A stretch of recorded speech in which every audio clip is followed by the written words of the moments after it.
ॐ जननीं शारदां देवीं रामकृष्णं जगद्गुरुं पादपद्मे तयो श्रित्वा प्रणमामि मुहुर्मुहुः।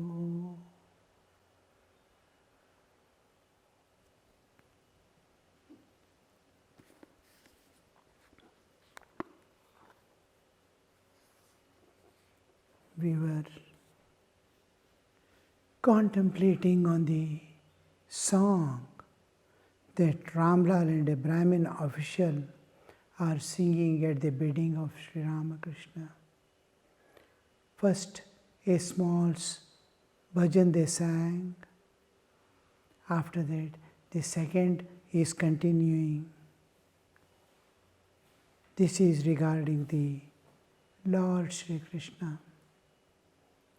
And we saw there he stands, Lord of the life, in the moon of the Nanda's line. Nanda's line, so many types of Anandas are there, from Vishyananda to Brahmananda. And in that, beyond all, they are all like stars, small stars twinkling somewhere. And Krishna, compared to that Ananda, is Ananda Sagara, is Sri Krishna. And this is expressed. Here, the next two lines come, and the splendor of his rays flooding the Jamuna's bank. He is Prema Rupa and Premavatara Sri Krishna.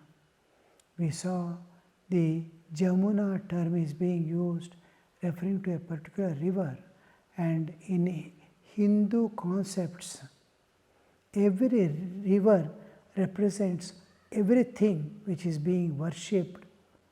Now, Ganga we worship, Yamuna we worship, water anyway generally we worship, but these have got the rivers, Ganga, Yamuna, Saraswati, Godavari, and all these tirthas. These have a different significance. They, just like in nature, we see so many things as the rishis have, they are enlightened. While they are going, they see the spirituality. We don't even perceive the waves of spiritual, every place and every area has a particular time of the day when the spiritual current flows. When I was in Bangalore, the evening 4 to 6 and early morning 6 to 7 was the most calm and where you can perceive the spiritual vibrations. The spiritual current flows in each place. Kashi, morning 4:30 to 6 you can see the spiritual current flowing. So this we can't perceive. Go to any place and see, can you perceive a little? After spiritual awakening you start experiencing some amount of these enlightened soul. When they are going, they suddenly see spiritual, their mind is just like a magnet attracts a needle. It attracts and they become immediately, they enter into a transcendental realm. Immediately they recognize, oh, here is a fountain of spirituality. And these are the Dvadasha Shivlingas, where the spirituality, fountain of spirituality is there. Like that, when they go to a particular river, they see a particular aspect nature is presenting. Just like a tree is there which is giving nectar like beautiful fruit. Eat it, it's so pleasant to eat and so much nourishing. Another plant there is a poisonous fruit. Like that, some are bitter, some are sweet. Each is depicting something. Each flower is giving a particular color from the same mud. Mud has all colors in it. A plant takes out red flower, takes out red color and shows. See what is there in the mud. A jasmine flower is showing jasmine scent. Champa is showing champa fragrance. From the same earth, they are taking away, like that from nature, it is showing something, which our eyes do not perceive. Our senses, it is something beyond senses. Atindriya Anubhava. So these sages saw Ganga as a purifying to the ultimate extent. It can release a soul from the bonds of karma. Sri Ramakrishna used to, anybody coming, people used to come and sit and go. When sinners, we should not use the term sinners. In Hinduism, it is not permitted, and it is a Chaitanya to be called a sinner. But where the Chaitanya doesn't express something that is hiding the Chaitanya, the hiding part is more powerful than the inner Chaitanya. Like sun is shining, cloud forms, small patch of cloud. Look at the sun, what a powerful sun. And the small patch of cloud is covering the sun, and I am not able to get the sunshine also. Like that, in some certain people, the bad vibration, negativity, when in the universe there are two aspects, negative and positive. The negative, when one becomes two, there is negative and positive. There is electron and proton. So these two aspects, the negative aspect of creation, that when you see, you enter into that field, all you will be filled with negative thoughts, negative things, attraction for enjoyments. And positive vibration where there are, you will get that positive thoughts, positive, you are getting influenced by the atmosphere in which you live. So this aspect, positivity and negativity, so tremendous negativity which is making you look upon yourself as a matter, and always you are rushing towards the enjoyments, physical enjoyments, demands of the flesh, you are trying to fulfill. How it would be, I am Chaitanya Swarupa, to think of myself as body itself and to run after the bodily enjoyments. How the vasanas are created, you see. So even that, it can destroy. So such people used to come and sit and go. Thakur used to get Ganga water and sprinkle there, so that vibration go away. In Hinduism, we use the term Shuddha, Pavitra, Pavana. Suppose a few drunkards and all this, some place, they sit and start drinking this, that, and shouting and all that, their bad ways of life.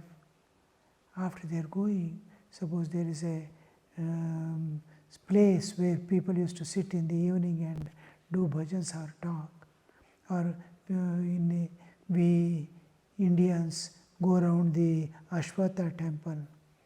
There will be a small lifted platform on which the people, suppose such places, some people come and unwanted things they do and go.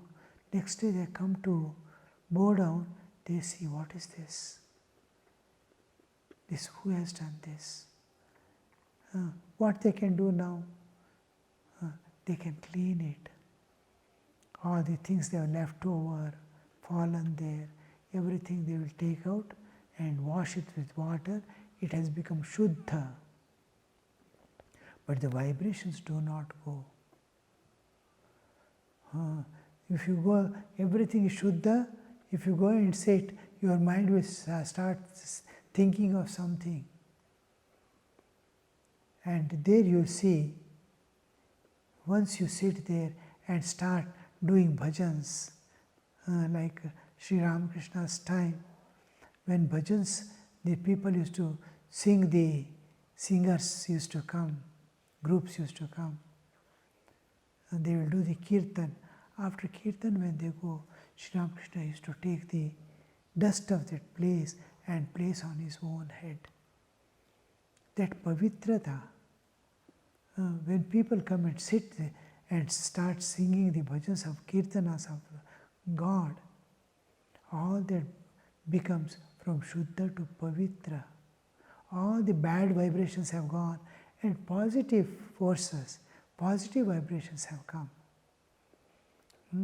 Now, another term is there, Pavana. Pavana is such a place which makes others purified, Pavitra. Becoming gold is one, converting iron into gold is another. Parasmani. Parasmani, touch of the parasmani makes it gold.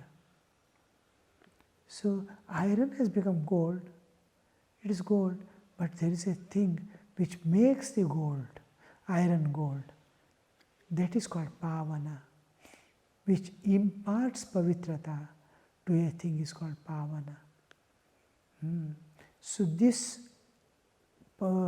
thing, Pavana, Ganga is said to be Pavana, which imparts that pavitrata, which imparts the sanctity, sanctifies, it imparts holiness. And the whole person's, all sins and everything, whatever he has committed, good sins we use both in the sense which is the cause of rebirth and bondage and suffering. That we call, suppose punya karmas also maybe will be considered always as the cause of rebirth. So that comes under the papa, this one itself. Whatever causes your rebirth is a sarva dharman parityajya mamekam sharanam raja ahantva sarva papebhyo mokshayishyami.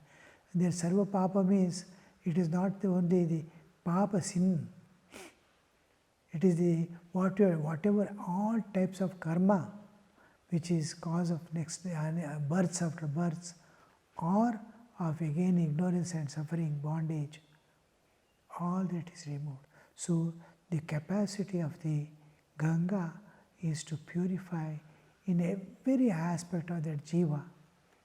We can wash the body, we cannot wash the soul. So Ganga does it.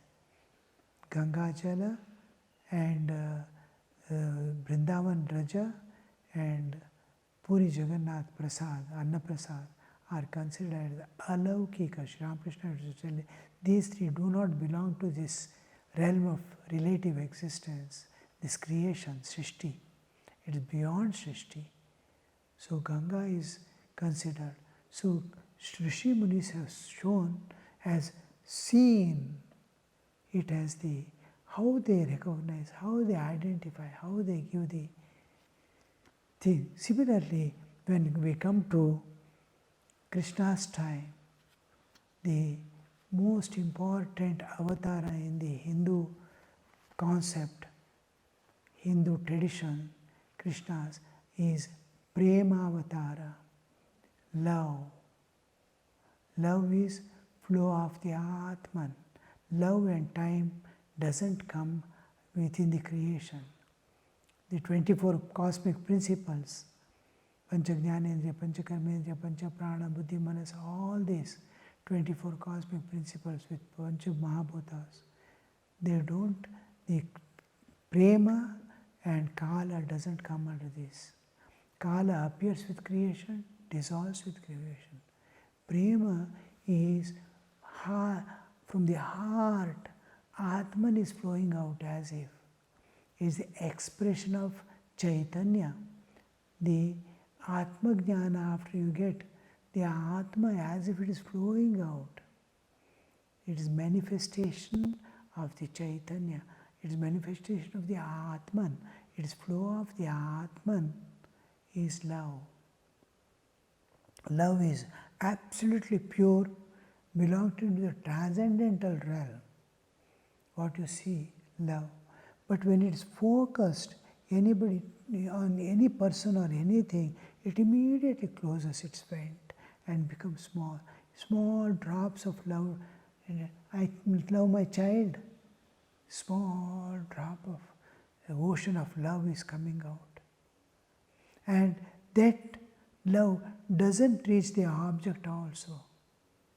Because the bodily existence is not transparent. Body, in loving someone, body wants its share. Mind wants its share. Senses want their share. All after going, nothing remains. It becomes, loving someone becomes an enjoyment. Ends there. When all layers are transparent, pure and divine, then love flows out in torrents. When love becomes impartial and covers all jivas, universal love, then all gates are open. All love flows out like anything. When it is directed towards the God, it is the infinite is flowing through the body mind into the infinite. So imagine what is that love. And that love principle which is sustaining the whole universe and every life is the Yamuna represents. Every jiva, whether it is an insect or a bacteria or a human or a devata, is endowed with this fund, this one vent through which he can pour out himself, and that is love. Everywhere, in everyone, that love is there. We can see tigers who appear to be so cruel. You must look at the way in which it catches the cubs and siphons, how it plays with the cubs. Both are ferocious. Even near cub you cannot go. If he sees first, it will eat off your ear or nose. And they are playing so much lovingly. Love is there, binding them. There also you can see love. And this love, which is there in all beings, as the innate nature of life and jiva, is represented by Yamuna. When we see Krishnavatara, we see along with it's a representation of prema. Two entities represent. Similarly, Tulsi represents love. Tulsi is the main significance of Tulsi is it represents prema, Shuddha prema. And Bilva represents Sampurna Tyaga, Paripurna Tyaga, renunciation, and used as an emblem of Shiva. Tulsi always represents the prema and is considered as offering to Krishna and Vishnu. I am offering a Tulsi, I am offering my love. It's I am from my love I am offering, always. When I offer Bilva to Shiva, I am renouncing all enjoyments of the world. Tyaga Swarupa, Tyaga, and sacrificing this bodily existence for welfare of others. Tyaga. Tyaga has sacrifice as its inner content. Sacrifice. For whom are you sacrificing your life? What are you going to give to this world and go? What you earn is different. What you enjoy is different. What are you going to leave behind as a legacy for others? What are you going to give to this world and go? This is represented by Tyaga.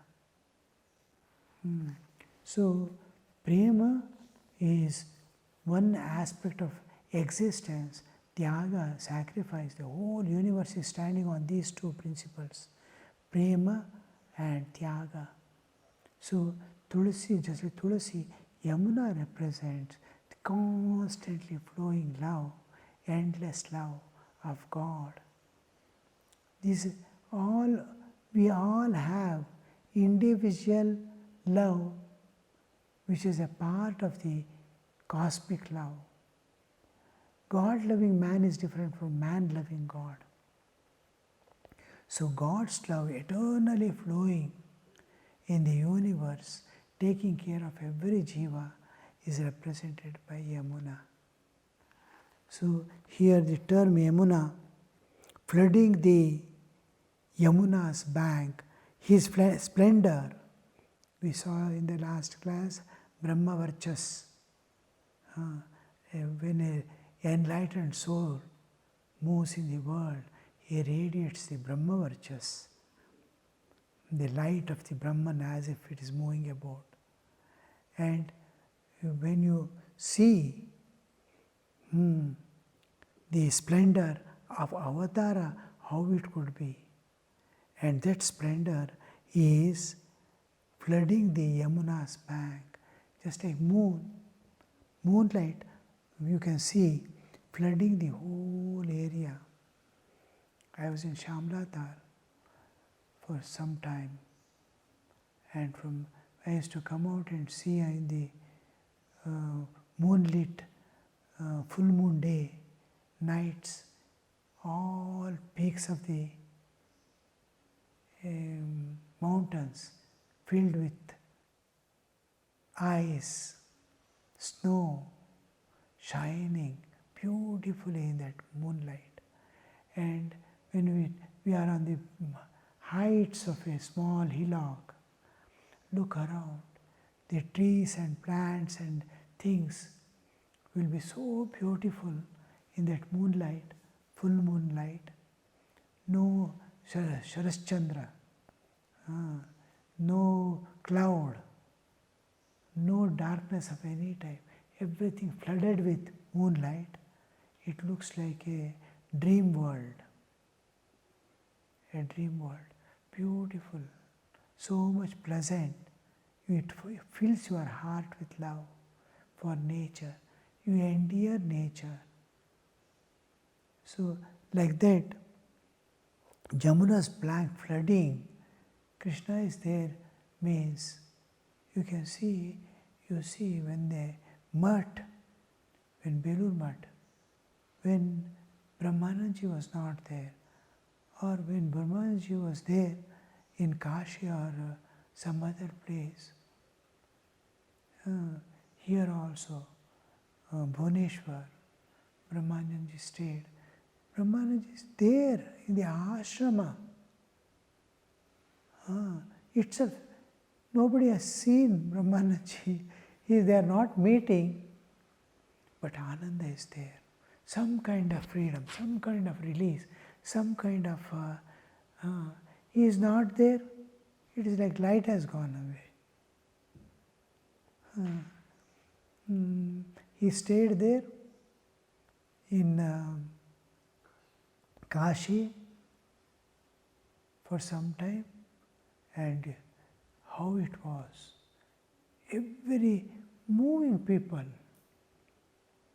used to feel his presence and enjoy.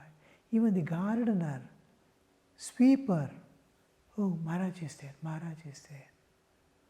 When Brahmanandaji goes away to Belur Mutt, as if in Hindi they use the term, Suna Suna lag raha hai. Everything as it is, every person is as it is. That one person missing, Suna Suna ho gaya. So Krishna's presence here, there is an incident in Brahmanandaji's life when Brahmanaji was there in Kashi, it was just in those days of Kashi, one hospital has started there in those days, early 1900s. And free medicine for those who cannot afford, and whatever they can give for the rest. So Brahma, there will be some problems coming up in the ashrama, and immediately Brahmanaji appears there, and all problems get solved. He doesn't attend to any problems, but all of the many problems that were going on are solved. Then they wonder, and Brahmanaji was there. One day a person comes, he wants justice to, there is an ashram, he comes to see the ashram, he is going a passerby, he doesn't know what is sadhu, what is God, nothing. He is someone going in the street, he just sees an ashrama, he wants to go and see in the ashrama. He goes inside, he sees here and there, one brahmachari will be there. Ask brahmachari, what is this? This is a monastery with a hospital attached. Then he looks at, here, there, some hospital centers, this, that, some places and all this he sees. And then he is ready to go. Then the brahmachari says, if you want to see, there is a Swamiji. He is the head of the Ramakrishna, this one. He has come from Belur Math, you can see. He doesn't know what is a Swami, what is a saint, what is a... He said, all right, I will see. So he will be taken to Brahmanaji. Brahmanaji is sitting on a easy chair, long easy chair like that outside. And he is sitting and he is taking tea. This person goes and stands. He doesn't know that he has to bow down also. He stands. Brahmanaji immediately says, hey, bring a chair for me, bring a chair. And makes him sit on the chair. Then he will tell, will you take tea? He nods his head, yes, I will take tea. Then he tells the sevak, go and bring fine tea for him. He goes and brings and gives the tea. Then he takes the tea and he finishes. Brahmanaji asks, how is the tea? He says, fine, excellent. And then nothing more to talk or nothing more to do. He gets up and goes away. Doesn't bow down also. He doesn't know. He doesn't know what is a sadhu, though he is living in Kashi. And he goes off. Then while going out, Brahmanaji says, come tomorrow. Same time again, next day he comes. It is tea time, 4:30. And then Brahmanaji tells, oh, bring a fine tea. Hey, make Darjeeling tea. Then he drinks. Brahmanaji, how is this? Better than, most fine. I can't compare. Yesterday's was good, today is much more better. Much more fine, much more fine. He goes off. Just he gets up and goes. While going, he comes. Tomorrow you come. Next day again he comes. He gives one more tea. Jasmine tea, this tea, so many varieties of tea. Fourth day he comes. He doesn't know anything. Then fourth day when he comes, Maharaj asks him to give tea. But while going out, he doesn't say, come again. He goes off. Next day he comes without telling. But while coming inside and he wants to go, Brahmachari says, no, Maharaj is not there. He has gone back to Belur Math. Then what to do. He starts beating his head on the threshold and start weeping. Brahmachari asks, why? What happened to you? Here, Maharaj is there in Belur Math. Then he says, no, Maharaj has gone away, but he has taken my heart and gone away. This is taking heart. He has taken my heart and gone away. He weeps and weeps. There is no interaction, one cup of tea. And then he somehow makes little money, goes to Belur Math and gets the initiation from Maharaj. Om Shanti Shanti Shanti Harihi Om Tat Sat Shri Ramakrishna Arpanamastu.